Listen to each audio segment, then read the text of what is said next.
Hello, my name's Jason of Samuel's Weymouth Theological Seminary. It's good to see you and I hope you're all okay. I'm just making a video to share why I'm not an atheist and why I believe what I believe.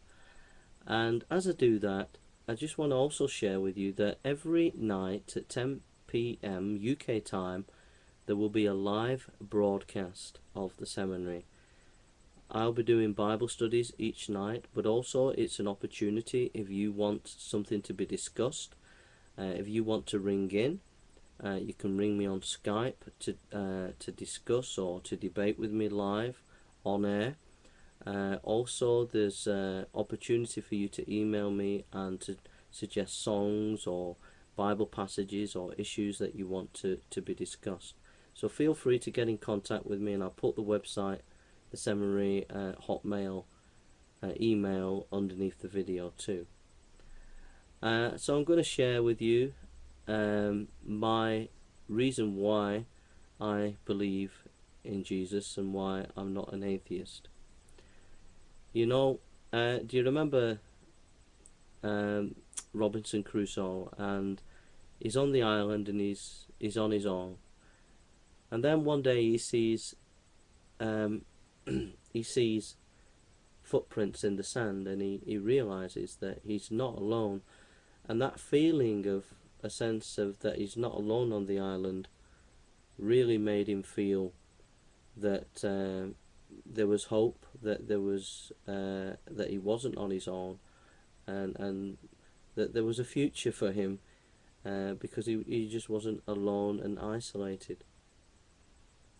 And you know, that's, I think, one of the main reasons why I believe in Christ and why I don't believe in atheism or follow atheism or accept atheism, because according to atheism, in this universe all that there is us, human beings, and there's nothing else out there, and the universe is silent and empty as to what the universe is all about, what it means, why we're here, where we're going.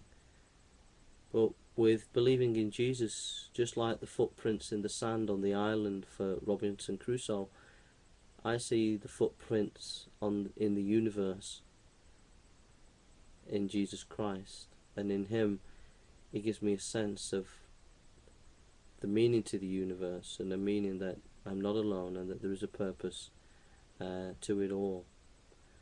I remember, I'll just talk a little bit. I remember I've always been quite a lonely child. I remember when I was a young lad, perhaps maybe 14 or 15, I used to steal books from the library. I used to steal psychology books, and I used to read them and try to find out what life meant.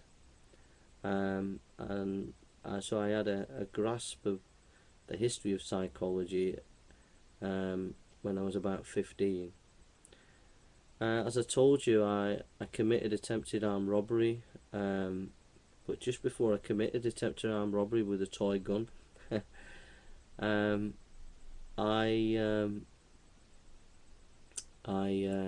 was doing an open university degree, and I was looking. I was reading Bertrand Russell's History of Western Philosophy, and I just felt that I couldn't understand. It was just you'd read Spinoza, and then you'd read about Kant, and you'd read these different writers, philosophers. There just didn't seem to be anyone came up with a definite meaning to life, and it was just one philosopher knocking the next one down. So I didn't find any meaning there.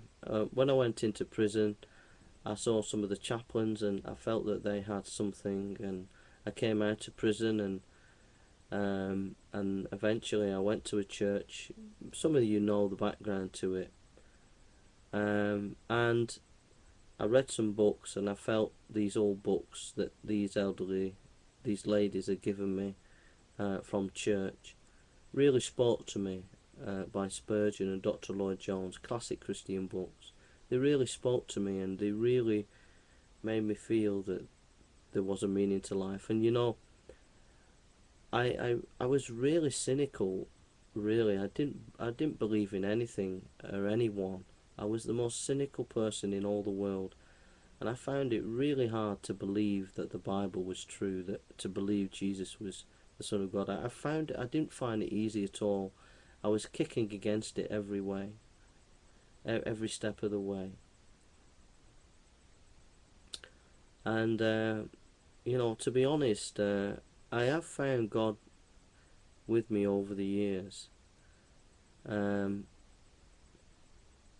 I've suffered a lot. I've really, really, really suffered and really, really struggled. God's been good to me. He's given me good Christian friends, and I'm very grateful for that. And to be honest, I don't know where I'd be without some of my Christian friends. They've just been such a blessing to me.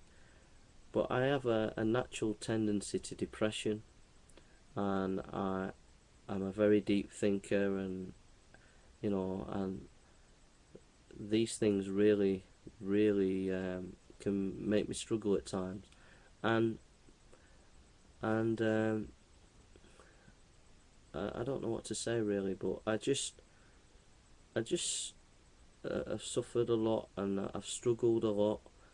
I've really, really struggled. I've not found being a Christian easy at times, and I've not been the best of Christians at times. I've failed, and I've had issues that I've struggled with. But you know something, God has been there with me. He has been in my journey, and He is with me in my journey. And this is what I want to share now. I'll just give you a little bit about my past, but the main reason why I'm not an atheist, the main reason is I honestly, and I'm not just saying this, and I don't mean this in an arrogant way, but I've never met an atheist yet, nor ever heard an atheist apologist. And I say this with all respect. I've listened to Bertrand Russell, and I've heard Hitchens, and I've heard Sam Harris, and I've heard Dawkins, but I honestly have never ever yet heard anything from the atheists that I have found intellectually challenging. I've never been intimidated by it, because I'm at home reading Foucault and Derrida and Deleuze and things like that. So when I hear these modern atheists apologists, I just don't feel intimidated or threatened by anything they say. It just doesn't get into my armour. It doesn't interest me. I don't feel threatened. I don't feel beaten down. I don't feel they've won the argument or anything like that. I just don't. And that's the honest truth. I don't mean that in any arrogance whatsoever. Why? The ultimate reason why I believe is this. Philippians chapter 1 verse 21. For me to live is Christ, and to die is gain. For me to live is Christ, and to die is gain. And today I was really, really down today. I mean, I was really, really down, because I get these down moments I struggle with, and I was really, really, really down, and I'm really struggling today. And I said, God, I just need your help to get through this day.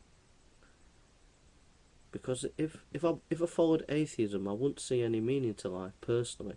I know that we can love our family and live for our family, and that's absolutely important. I understand that. But I need a meaning to life, an ultimate meaning. I have to function on an ultimate meaning. And atheism wouldn't give me that, and so I definitely wouldn't be able to function. I'd need to know what the meaning of history is, and the ultimate meaning to life. I just would. That's just me. I'm not saying that for you. So when I read this today, for to me to live is Christ and to die is gain, I read that in my despair today.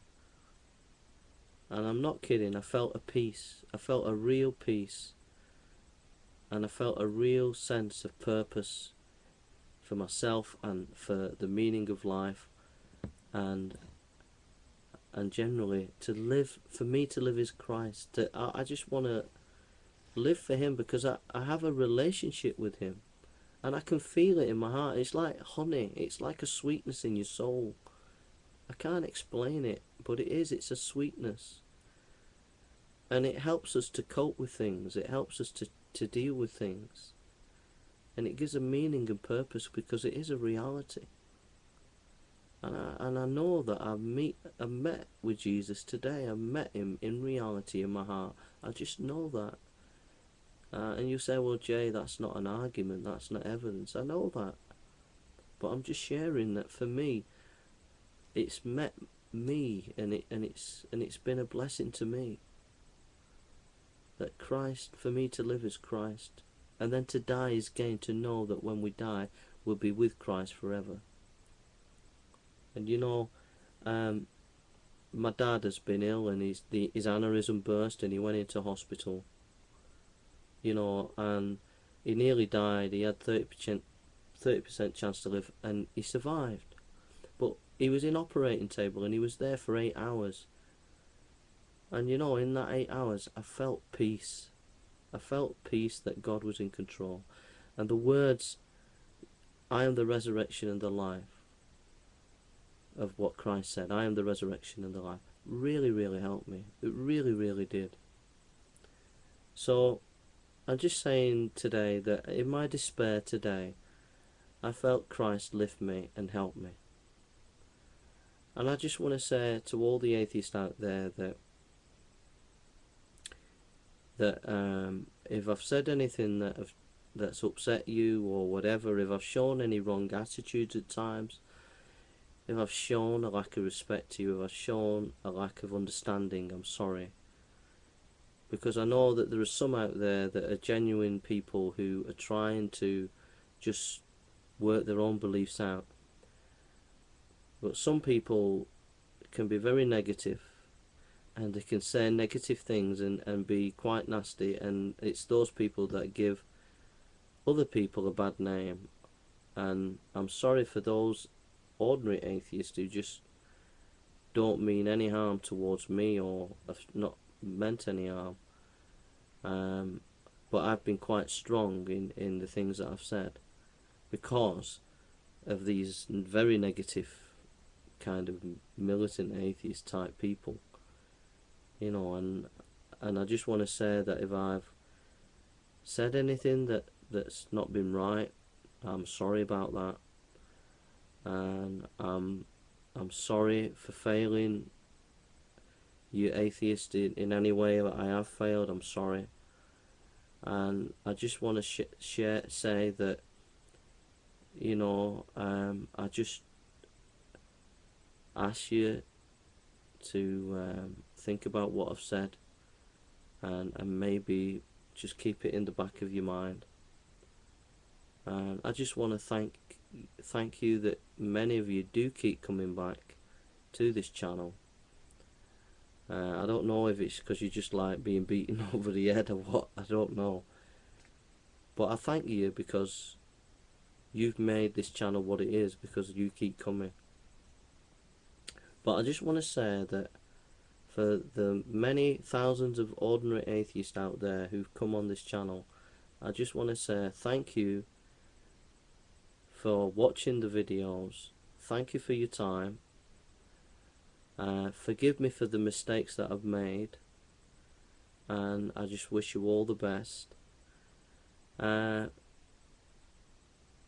When I have said things about these militant atheists, I don't mean you. I'm just meaning the extreme people who might be extreme in whatever position they're in. But that doesn't mean say that there are ordinary people who are atheists, who are respectful and kind. So I hope that's a blessing, and I hope you find Jesus. God bless you.